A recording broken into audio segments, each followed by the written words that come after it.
ॐ भूर्भुवः स्वः तत्सवितुर्वरेण्यं भर्गो देवस्य धीमहि धियो यो नः प्रचोदयात्। ॐ शान्ति शान्ति शान्ति। नमस्ते दोस्तों, नमस्ते नमस्ते। I will describe what is Jivan Mukti or liberation. So I will start this. Please listen and concentrate and try to understand and contemplate. This is a very, very important practice in our life. Okay, we all want unlimited happiness and work for it. The means adopted to attain it are different for different people. Some think, some think that happiness lies in getting rich and earning a lot of money, some in sexual enjoyment, some in acquisition of house property and possession of things capable of increasing their comfort and enjoyment, some in marriage and having children, etc. All people work hard to attain happiness by adopting one or the other of the means described above, but happiness eludes them more often than not, as all these instruments for happiness result ultimately in causing misery and unhappiness. On the contrary, unforeseen accidents and calamities which we had never dreamed of faces all of a sudden. In despair, people cry out, Lord, why all this to me? What have I done to deserve this suffering? Sages and saints like Vasishtha and Adi Sankara have found that because of the wrong identification of the self with the body mind complex, each person considers himself as the doer of all actions, that is karta, and the experiencer of their fruits, that is bhukta. This false identification results in considering oneself as a bound, limited, and finite individual, which in its turn leads one to miseries, sorrows, and sufferings. A child does not know that a bulb and the electricity in it are not one unit. All differences in age from date of manufacture, capacity, that is wattage, form, color, place of origin, manufacture, and mortality due to breakage, etc., belong to the bulb, and electricity in all the bulbs is only one continuous stream of energy. Similarly, the unhappy people are ignorant that even though the bodies, that is just like bulbs, are different and subject to birth, old age, and death, the consciousness in all the bodies is one and the same. It is the mind which creates the false impression that each one is an individual entity by identifying the self with the bodies. This is clear from the fact that during sleep, when the mind ceases to work, we are not aware of either the body or the individuality. Then we revel in the bliss of the totality of undifferentiated consciousness. Similarly, pain and pleasure, joy and sorrow, happiness and suffering are all mere thoughts and fabrications of the mind due to the false identification of the self with the body mind complex. Anyone who realizes the truth through self inquiry, that is, questioning who am I, annihilation of the mind, the non mind state called manonasa, etc., is able to de-link himself from the body and identify himself with the supreme consciousness, that is Sat Chit Ananda, Satchidananda, and thus gets liberated from this illusion, resulting in cessation of sorrows.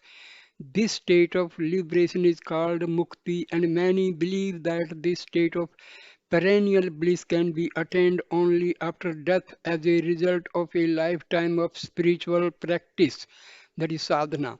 Sri Ramakrishna Paramhansa says, why speak of God realization in the future? It is here and now. Only the will that hides it has to be destroyed. When the will falls to pieces, that which eternally is shines forth the one self luminous. The philosophy of non-dualism, that is Advaita Vedanta, preached by the Upanishads, as also sages like Dattatreya and Adi Sankara, promises liberation while still alive and not necessarily one after death. This liberation while living is called Jivan Mukti, and those who have attained it are called Jivan Muktas. Paramhansa Ramakrishna and Maharishi Ramana, these two sages, they were Jivan Mukta, and they have proved each and every aspect of Upanishads true. They were the real Jivan Muktas of the last century. If liberation or mukti is to result only after death, many would not be inclined to believe in it, as nobody will be able to verify whether it really happened or not. While on the other hand, liberation while yet living is capable of direct verification. This was in case of Paramhansa Ramakrishna and Maharishi Ramana. All this phenomena was completely verified. The one who is able to perceive the one eternal being only in all the individual being is called Jivan Mukta. While Bhagavad Gita has not used the term Jivan Mukta as such, some scholars believe that the other terms Satita Prajna, steadfast in wisdom, and Gunatita, one who has transcended the three modes, Sattva, Rajas, and Tamas, are identical with Jivan Mukta, the one who is aware of his identity with the Supreme Brahma, which is immanent in all beings in an undifferentiated manner. The same idea regarding the essence of Jivan Mukti has been forcefully brought out by Adi Sankara in his Sarva Vedanta Sara Sangraha. Thus, I am the Supreme Being, Brahma. I am the Brahma. I am the Brahma. I am the consciousness. I am the consciousness. The one who is fully convinced of this and remains as such is a Jivan Mukta. In the forthcoming chapters, while a brief mention will be made of the methods of becoming a Jivan Mukta, which are no different from the entire gamut of sadhanas prescribed in the various religious, spiritual texts and scripture for attaining liberation, that is moksha. The various distinguishing characteristics of a Jivan Mukta will be discussed in greater detail.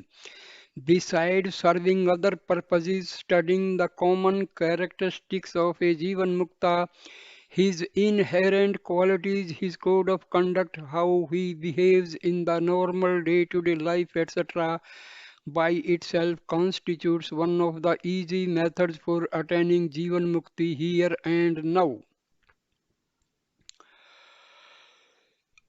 What are the various means for attaining Jivan Mukti? There are two major methods of sadhana for attaining Jivan Mukti. Number one, with effort, and the other without effort. If one can get liberation without any physical or mental effort, who would be foolish enough to adopt sadhanas involving effort, which rituals, japa, chanting of mantras or sacred syllables, puja, formal worship of idols, etc., breath control, pranayama, observance of various disciplines like celibacy, non-violence, non-stealing, non-accumulation of possessions, etc.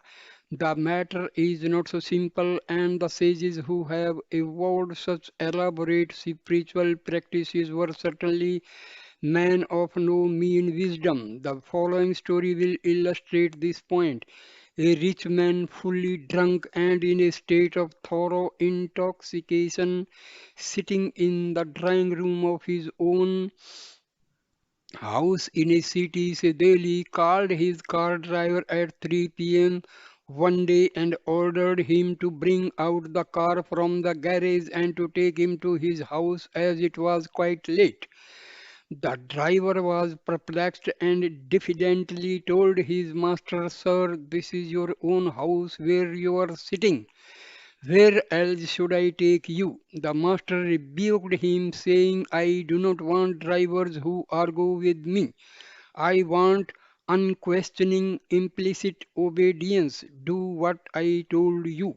The driver adopted a ruse. He drove his master through various distant parts of Delhi and brought him back to the same house by 10 p.m. The master felt happy and having come out of his inebriation exclaimed, "Oh, now we have arrived. So long as we remain entangled in the multi-tentacles of illusions and delusions, intoxicated by Maya, the divine will which is responsible for our wrong identification and consequent delusion, we have to start and proceed by the apparently tortuous and strenuous paths involving effort, even though ultimately the seeker is the sought. When who is seeking? Atma. Whom the Atma is seeking? Himself. So seeker and the seeker. Huh? Sought. Same. Atma is seeking Atma. When once in a particular birth we start with a mind already purified and spiritually mature, we shall be enabled to go by easier and direct paths where no effort is involved. For example, dissolution of all desires, including for mukti, by adopting a witness attitude of choiceless perception and an unconditional acceptance of all occurrences and events, good or bad, favorable or unfavorable. The two primary means prescribed for Jivan Mukti are: number one, dissolution of the mind and effacement of desires, that is vasanas. The Upanishads declare that when once all the desires are obliterated thoroughly and nipped at the very source, which is the heart, the individual who is subject to birth and death becomes immortal. He attains self-realization here and now. The dissolution of desires leads one to a still mind, ultimately to the stage of no mind, when all thought cease permanently. Cessation of sorrows, freedom from fear, perennial peace and entailment, all these rest on the dissolution of control of mind, Mandukya Karika of Gaudapadacharya. The one way to control the mind is by gradual study of scriptures and philosophy, giving rise to the conviction of the unreality of the objects of the world. This results in indifference and non-attachment to the worldly objects, that is vairagya.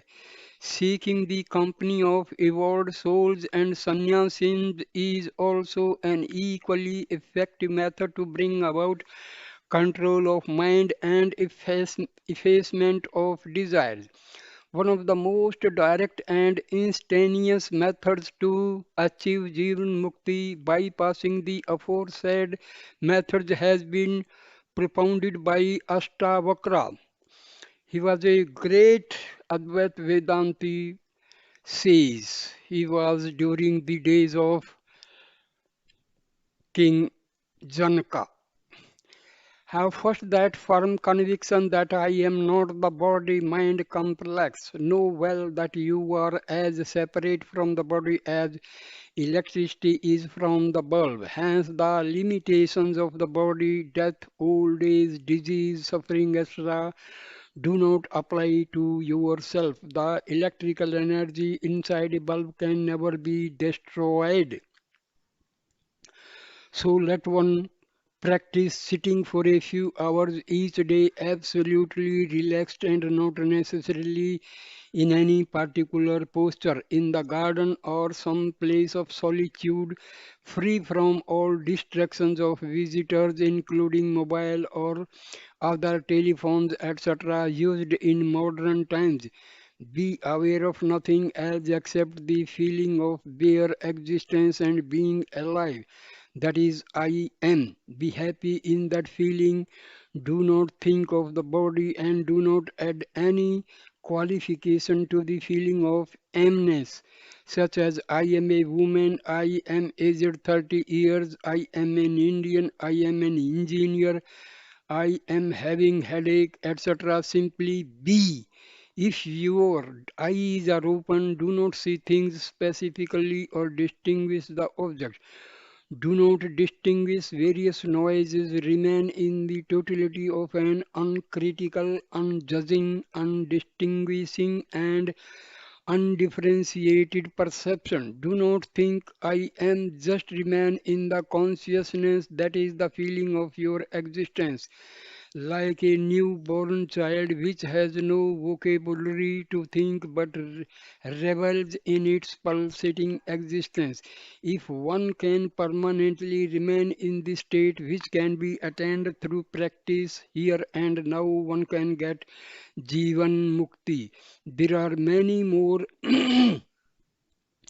such instant moksha capsules in Ashtavakra Gita Samhita.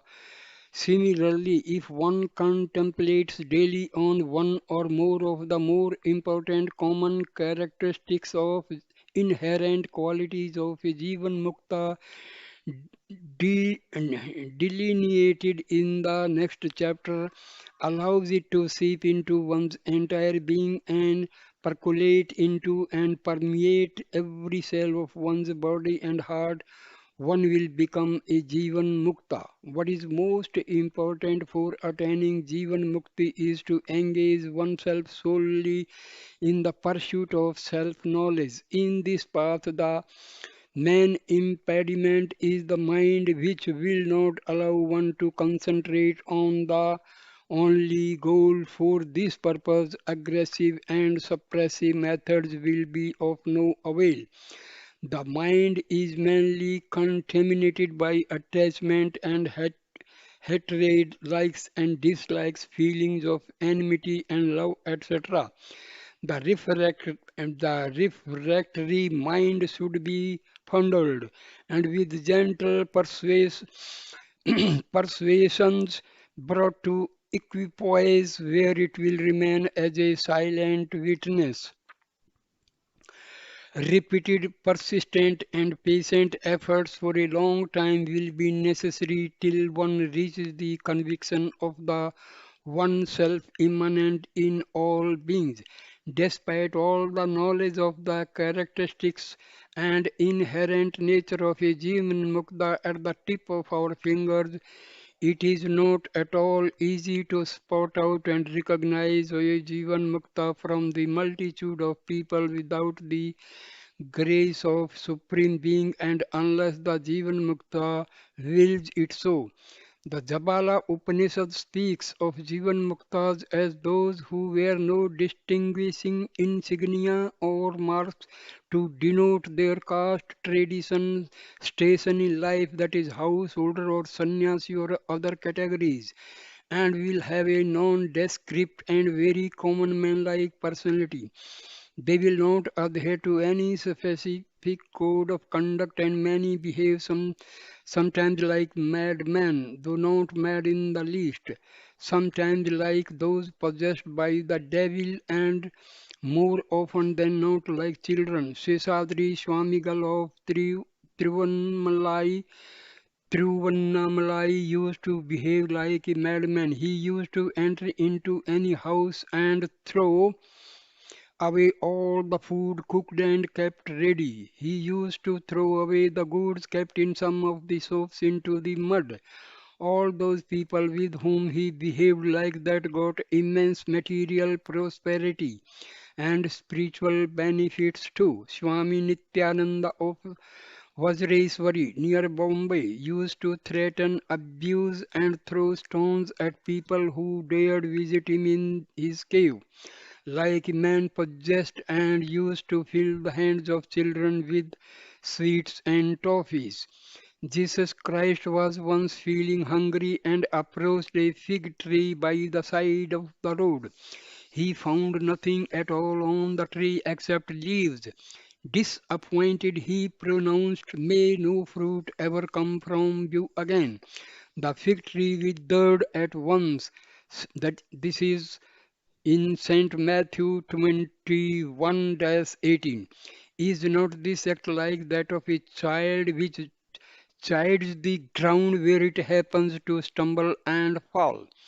No, notwithstanding all the problems of recognition, a Jivan Mukta has a distinct and subtle fragrance of his own which refuses to remain hidden, a divine glow on his face and an undeniable vibration emanating from his body, bestowing peace, soothing and calming the agitated minds of those aspirants who happen to meet him. These vibrations will reveal themselves more forcefully to those who have developed an intuitive insight on account of the spiritual practices sadhanas done by them, and those who are equipped with the knowledge of the general characteristics of Jivan Mukta.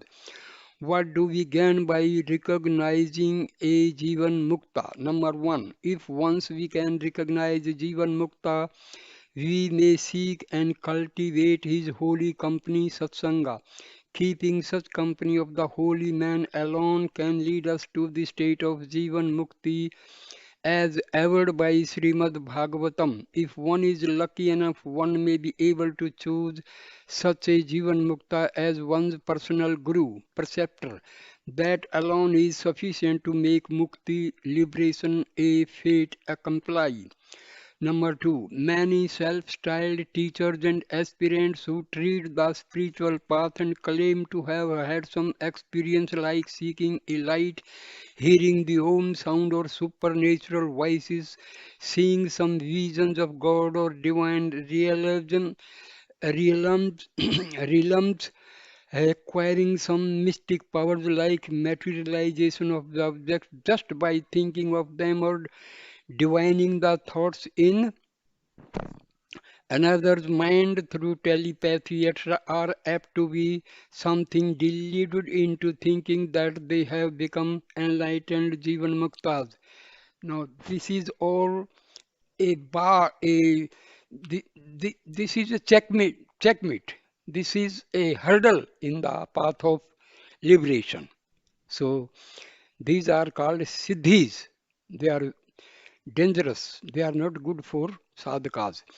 A knowledge of the essential characteristics of a Jivan Mukta will serve as a checklist for self-assessment as to whether or not they have actually reached that state or not.